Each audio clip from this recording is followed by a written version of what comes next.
And she says the most offensive thing to me that you can say to a person of color in the United States of America. She asks me, "Were you born in this country?"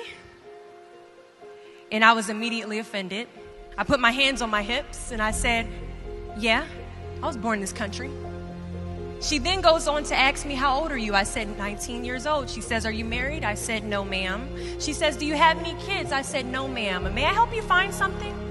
She then goes on to tell me something that changed my life forever. She says, "You look like you could be the next Miss USA." And I laughed at this woman hysterically. I said, "Lady, I don't know what you're talking about. I'm going into my sophomore year at Virginia State. I'm about to commission in 3 years, go on active duty, be a military officer." Somehow, this crazy woman convinced me to meet her at Starbucks the very next day. She brought this foot-tall stack of pageant books, and she goes on to convince me to compete in my very first pageant. I compete in my first pageant 3 months later, and I lose. I go back the second year, compete in my state pageant, and I lose.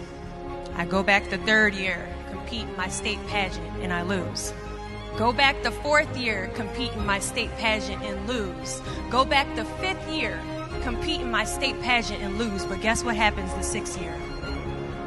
I lose.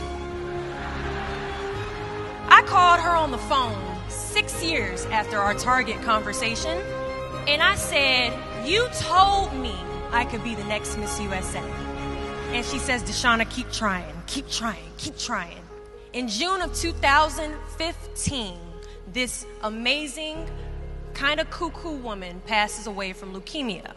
In December 2015, I win Miss District of Columbia, USA. In June 2016, I'm crowned the first soldier to win Miss USA. And last January, in Manila, Philippines, I walked the Miss Universe stage and placed top 9 amongst 86 countries.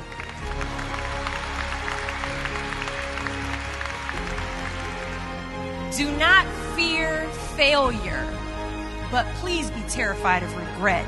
When you walk out this door into the real world, you will receive a lot of shut doors, a lot of turned down applications.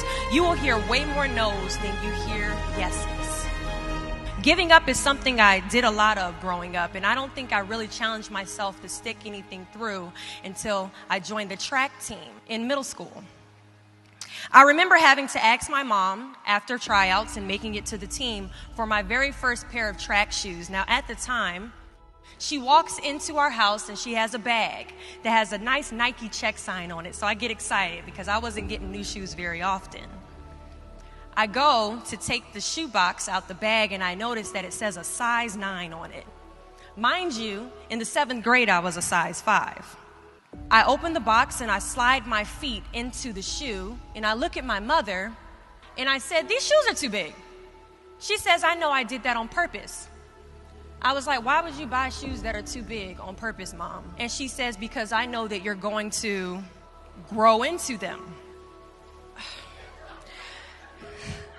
Coach has us line up on the starting line and he wants us to run a lap around the track. As we go to take off, I immediately fall to the ground, twist my ankle because the shoes are entirely too big. See, I couldn't run at the speed that I wanted to because I didn't fit the shoes I was wearing at the time. Now, many of us have goals we're trying to achieve, but the person we are right now is not the person that we need to be when we cross the finish line to our dreams. So we must walk and pace ourselves on this journey to our goals because we haven't grown enough in ourselves to fit the shoes that we need to achieve our aspirations. But let me tell you something. If I had won Miss USA my very first year, I would not have been Miss USA. I would not have been the version of myself that I needed to be to properly handle a national title. Many of us aren't ready to walk the race. But understand that as we walk this race, we pace ourselves, and as we pace ourselves, we grow. And as we grow, our foot gets bigger, and as our foot gets bigger, our shoes begin to fill, and as our shoes begin to fill, we can now run a little bit faster, and as we pick up the pace, we get to the finish line At the exact time we are destined to cross it, do not fear the word no. But be afraid of the possibility of a yes that you have prematurely destroyed because you decided to quit before the clock strikes 12.